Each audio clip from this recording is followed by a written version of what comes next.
Esto es, episodio La economía mexicana número 1. El título del episodio es Analizando la economía de México. Hoy, junio 17 del 2017, mi nombre es Carlos.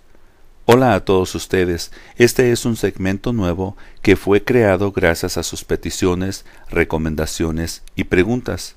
Y lo prometido es deuda. El día de hoy estaremos reconociendo y estableciendo los pilares de la economía de México. Definitivamente, México es un país muy importante en la economía mundial. Basado a los análisis de la CIA, World Factbook o el libro de reporte de datos mundiales de la CIA, México ocupa el lugar número 15 de economías más fuertes o importantes del mundo basado al año 2016. Es por eso que México es parte del grupo conocido como el G20, donde básicamente están representando las economías más poderosas, más fuertes, más productivas de todo el mundo. La cumbre del G20 se llevará a cabo en julio 7 y 8 del 2017 en la ciudad de Hamburg, Alemania.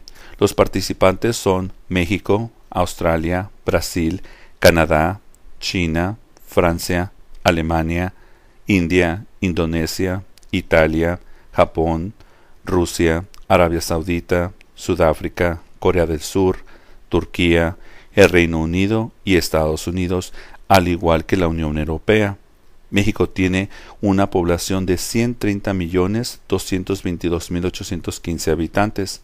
México ocupa el lugar número 12 de países más poblados del mundo. Como punto de referencia, Japón ocupa el lugar número 9 y las Filipinas ocupan el lugar número 13. Entonces, antes de seguir con todas estas cifras y toda esta información, veamos los números. La Bolsa de Valores mexicana cerró en 49.221.03, tuvo una alza de 81.33. El peso mexicano cerró en 17.90 por dólar. Como podemos ver, por las últimas semanas el peso ha estado recuperándose y está mucho más fuerte. Por esa razón es que está ocupándose menos pesos de manera de comprarlo por $1. Al mismo tiempo, en estas alturas, eso es algo negativo y explicaremos por qué. El Nasdaq cerró en 6.151.79, tuvo una baja de 13.74. El New York Stock Exchange cerró en 11.772.02, tuvo una alza de 31.50. El Dow Jones Industrial cerró en 21.384.28, tuvo una alza de 24.38. El Baltic Dry Index cerró en 855 y tuvo una pérdida de 10 puntos. Ahora, empezando este episodio, estaremos hablando de una nueva moneda encripta. Es como el Bitcoin y esta se llama Ethereum. Y básicamente, para las personas que no sepan, Ethereum es una plataforma de computación distribuida pública basada en bloques de código abierto y con funcionalidad de contrato inteligente o scripting que facilita los acuerdos contractuales en línea. Y básicamente el día de ayer cerró en 351.63, tuvo una pérdida de $2.26. El Bitcoin cerró en 2.482.16, tuvo una pérdida de $14.94 o el equivalente al 0.6%. Ahora vean esto, en junio 11 el Bitcoin cerró en 2.975.06, esto es el cierre más alto por esta moneda electrónica, pero de ese día al día de ayer, junio 16, básicamente tuvo una pérdida de 492.90 o el equivalente al 16.55%. Pero ahora vean esto, en enero 1 del 2017 el Bitcoin cerró en 998.47. Eso significa que si un inversionista compró el Bitcoin en enero 1 de este año a $998.47 y basado al precio de ayer, que fueron 2.482.16, este inversionista tuvo una ganancia neta de $1.483.69 o el equivalente al 148.6%. El oro cerró en 1.253.39, tuvo una alza de 1.19 o igual al 0.10%, y la plata cerró a 16.67 y básicamente tuvo una pérdida de 2 centavos. Tenemos 3 anuncios muy importantes que darles. Anuncio número 1. El video de Mónica titulado "Dejen de comer azúcar a cucharadas" es un reporte muy profundo y muy importante, y básicamente habla sobre cómo el exceso de azúcar envenena nuestros cuerpos y acorta nuestra salud. Anuncio número 2. Mañana estará listo el video de la psicóloga holística Angélica. Esta será una introducción, significado y aplicación del aspecto holístico. De antemano, disculpas porque tuvimos problemas técnicos, pero finalmente estará listo. Y este es un tema muy importante e interesante. Anuncio número 3. Ha habido muchos de ustedes que han estado mandando emails preguntando cómo es que se pueden registrar a la página de Steemit, y aquí está la información. En la caja de descripciones están los enlaces de Facebook y Steemit. Cuando presionen en el enlace de Steemit, los llevará directamente a esa página. Entonces, de manera de poder suscribirse, presionen donde dice Submit a Story o sometan una historia. De esa manera se van a poder registrar, ya sea con su número de celular o incluso con su email. Tengan en cuenta que puede durar de 24 a 48 horas de manera de que su cuenta sea aprobada. Es algo muy importante porque esta es una plataforma completamente diferente. Si algo una vez más vuelve a suceder en referencia a YouTube, entonces ahí podrían estar agarrando la información, y como lo habíamos mencionado anteriormente, hay muchas personas que saben muchas cosas de la economía y ustedes hacen unos comentarios muy importantes. Al hacer eso en Steemit les pagan por esa información, y eso es algo que definitivamente es positivo. Y por último, recuerden de presionar la tecla like. Bueno, entremos en los datos y cifras. Estaremos reportando información de diversas fuentes. Por ejemplo, Coparmex. Este es el sindicato patronal independiente, apartista y de afiliación voluntaria que reúne empresarios de todos tamaños y sectores. Ellos representan más de 36,000 empresarios, generan 4.8 millones de empleos, son responsables del 30% del PIB o el Producto Interno Bruto, conforma por 14 federaciones y 65 centros empresariales. Estaremos haciendo reportes del INEGI, y esto es básicamente el Instituto Nacional de Estadísticas y Geografía. Y ellos dicen que México durante el año 2016 exportó 373,000 millones de dólares.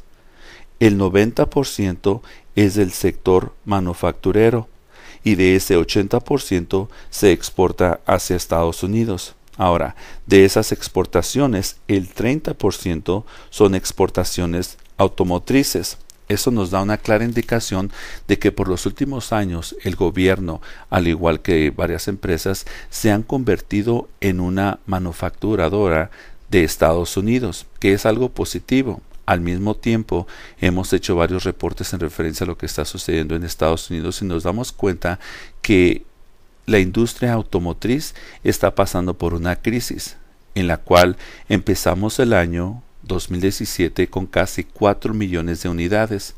Cuando eso sucede, pone una presión bastante grande en las unidades nuevas, y por supuesto, habíamos dicho anteriormente que muchos de los concesionarios tienen que sacar esas unidades de manera de poder adquirir las nuevas, y al mismo tiempo, cuando eso sucede, las compañías que se dedican a elaborar los productos simplemente tienen un impacto negativo, y por esa razón es que están haciendo recortes, por esa razón es que van a estar congelando producción. Vean esta información tan importante.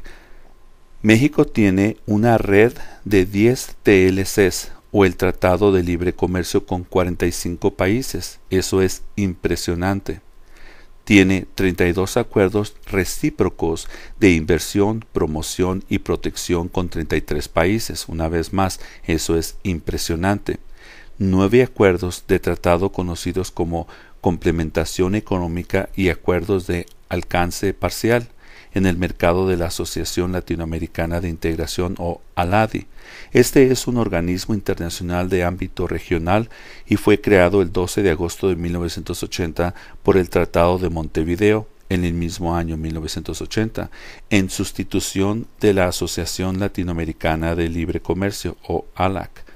Hagamos una pausa de manera de analizar la información. Vean esto, basados a los últimos reportes, México exporta 373,000 millones al año, y básicamente de esos, el 80% tiene destino hacia Estados Unidos. Entonces, ¿cómo hacer que México tenga un PIB más alto? El PIB, por supuesto, Producto Interno Bruto. Al obtener un PIB más elevado, esto significa que hay más empleos. Esto significará que sus ciudadanos vivirán mejor. Y eso significará un crecimiento productivo y positivo. Y eso, una vez más, significa que México no tendrá que estar perdiendo sus jóvenes que emigran hacia los Estados Unidos en busca de empleo. Podemos mirar un problema bastante grande. Si la economía de México tiene, o en este caso el gobierno, tiene tantos tratados de libre comercio con tantos países, son 45, pero vean que el 80% se está yendo a Estados Unidos.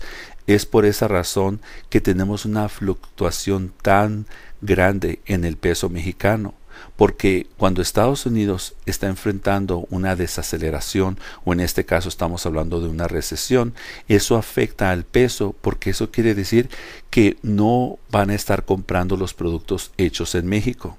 Y por supuesto, eso tiene un impacto negativo en las compañías y por supuesto en sus trabajadores. Es por esa razón que hacen congelamientos o simplemente cierran las diferentes fábricas. Entonces, el gobierno de México lo que tiene que hacer es expandir ese negocio con esos otros países, porque lo que estamos mirando claramente es que se puede decir de esta manera. México puede decir, bueno, tengo 50 clientes. Se escucha muy bien.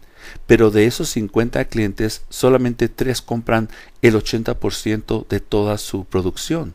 Entonces los otros clientes nomás están ahí más que todo en papel, y es algo que se tiene que dar una tarea muy fuerte el gobierno mexicano de manera de sacar al país adelante, porque esta recesión en Estados Unidos que se está convirtiendo en una depresión va a tener impactos completamente negativos en la economía de México.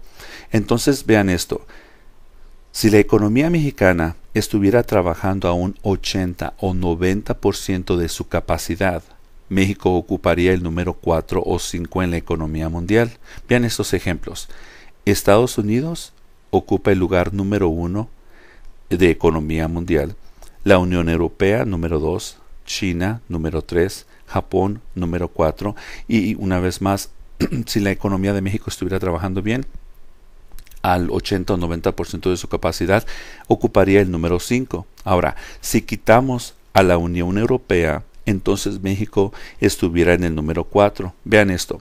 Alemania tiene el lugar número 4 como economía, con 3.6 trillones, con una población de 80 millones de habitantes. Y la comparación con México tiene 130 millones de habitantes y básicamente Alemania cabe 5 veces en el territorio mexicano. Veamos el ejemplo del Reino Unido o de Inglaterra. Esta economía o en este país ocupa el número 5 con 2.7 trillones, con una población de 65.5 millones. México tiene una vez más el doble de población y en tamaño el Reino Unido cabe 8 veces en el país de México. Veamos el último ejemplo, Francia. Como economía ocupa el lugar número 6 con 2.5 trillones. Tiene 65 millones de habitantes. México tiene el doble y México básicamente es 3 veces más grande que Francia. ¿Por qué estos países que tienen menos territorio, menos población, menos recursos naturales, tienen una economía mucho más grande y desarrollada que México? Otro punto positivo, la población de México es una población joven y muy trabajadora. Entonces la pregunta, ¿por qué, si México es un país que cuenta con una población de 130 millones de habitantes, tiene mucho más petróleo que Francia, Inglaterra, Alemania. México tiene mucho más territorio. México tiene acceso al mar Pacífico, tiene acceso al mar Atlántico y tiene dos golfos, el Golfo de México y el Golfo de California. México cuenta con unas de las mejores playas en el mundo. México cuenta con mucha tierra fértil y goza de un clima muy favorable. Algunas de las respuestas o razones del por qué México tiene una economía y un 55% de su población está en pobreza es por la explotación, por la inigualdad. Vean esto, México tiene el mayor nivel de corrupción dentro de los países que conforman la Organización para la Cooperación y el Desarrollo Económico, así como las más altos niveles de impunidad. Esto es de acuerdo al Índice Global de Impunidad del 2016 realizado por la Universidad de las Américas en Puebla. Desde el punto de vista del crecimiento económico, de acuerdo al Instituto Mexicano de Competitividad, la corrupción no solamente reduce las inversiones e ingresos de las empresas, sino que implica un costo económico que alcanza casi el 10% de su PIB, del Producto Interno Bruto del país.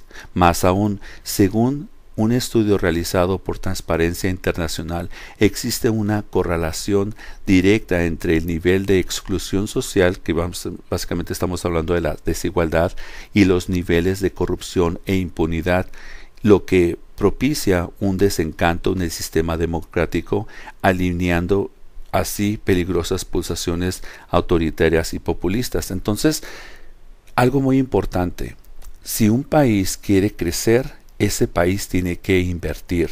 Y es la diferencia entre un país como México, un país como Francia, un país como Inglaterra, un país como Alemania, incluso si estamos comparando la economía de México con España. Entonces, el problema de México tiene varios puntos.